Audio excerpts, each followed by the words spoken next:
Hey, welcome to Thought Thursday with Pastor Josh. A thought is the product of mental activity, that which one thinks. It is a single act or product of thinking, idea, or notion. We're going to talk about what that looks like today on this edition of Thought Thursday. Hey, welcome to the podcast today. Thanks for joining me. We've had a run-on conversation this week of just some things God's really been doing in my life, and I want to share them with you. You know, we've done our normal podcasting.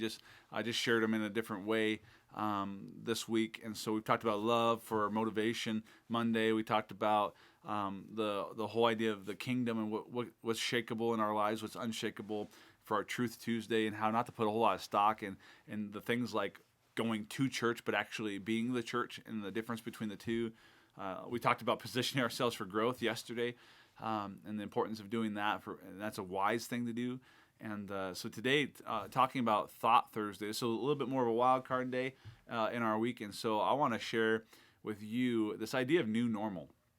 I've heard many pastors talk about this already. I've even even our governor and our president are using the phrase new normal, because I think everyone's beginning to identify. Either people are dragging their feet saying, no, I want it to still be what it was. I want it to be normal, as in what I've known.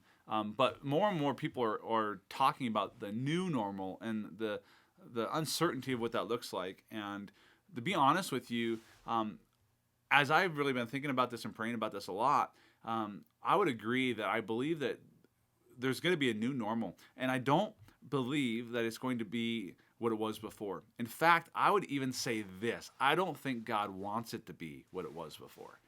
And that's a pretty strong statement. But the reason I say that is that I believe that the Lord is honoring our prayers that we've been praying for years.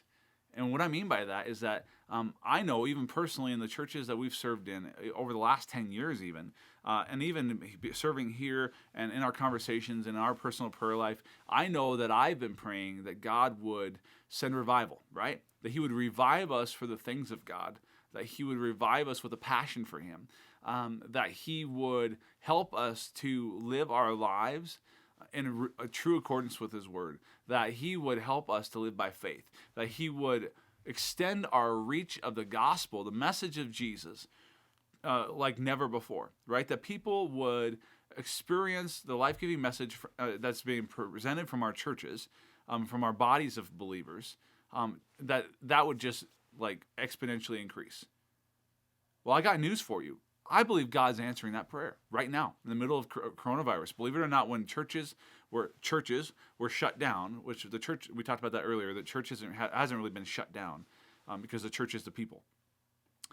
Crazy thing though, our exposure online, even at Chinook Assembly, I will tell you this, our views and our participation online through our platforms has tripled in reference to our size of our attendance.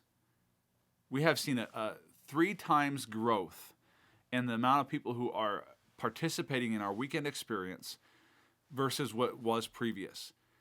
You know, there's been a lot of things we've tried to do to get the word out and to share about Christ before all this stuff happened, and we never saw that kind of increase.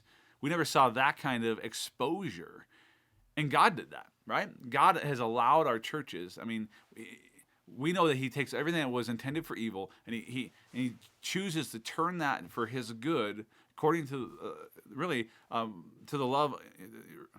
You know the verse, right? But for the good of those who are called according to His purpose, right? So we know that God is using all these things, and so look at that. God has tripled our exposure as a church.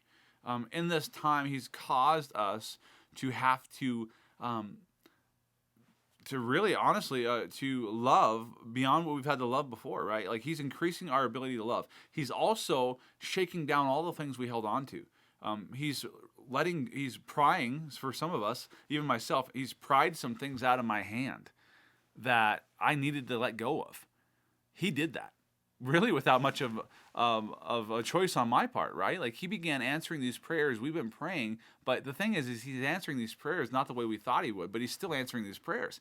And so God is a God who answers these prayers, and He's doing that all so that we have an opportunity to live in freedom from the things that we held on to. He's helping us, like He did the people of Israel.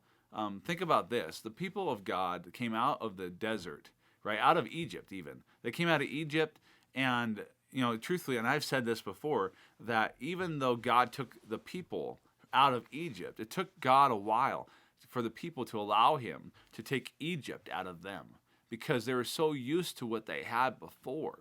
And I think that's exactly what's going on in all of us, is that God is removing things from He's removing us from Egypt, and he's wanted to do that for so long. But now the process is us allowing him to remove Egypt from us. So there's a change from the old normal to the new normal. We don't know what that looks like, but God is wanting to shape us to have the freedom, the bravery, the courage to be able to cross into the promised land. The danger is going to be to look at the promised land and say, oh, the giants are too big, and to look at the new normal and be afraid to go into what he's calling us to go into. And so I encourage us, don't be like the 10 spies that said, oh, we can't do this, even though we saw God take us out of Egypt. Let's not be those people. Let's be like Caleb and Joshua, who said, oh yeah, let's take the land. Look at what God did. Look what he's already done. We can do this. I heard one pastor say that, I think it was Pastor Stephen Furtick, in one of his recent messages, was talking about the power of letting go. Where he's a weightlifter. He lifts weights quite a bit, and which I don't. Maybe I should, but he was lifting weights, and his trainer told him, because he was having some pain in his elbow, and so Stephen said, well, I feel like it's because I might be lifting too much. And his trainer says, no, it's not because you're lifting too much, it's because you're holding on too tightly to what you're lifting. And man, what a message that is, right? I mean, so because he's holding on so tightly when he was doing it, he restricted his ability to lift what he actually could lift because of the strength that it took to hold on so tightly.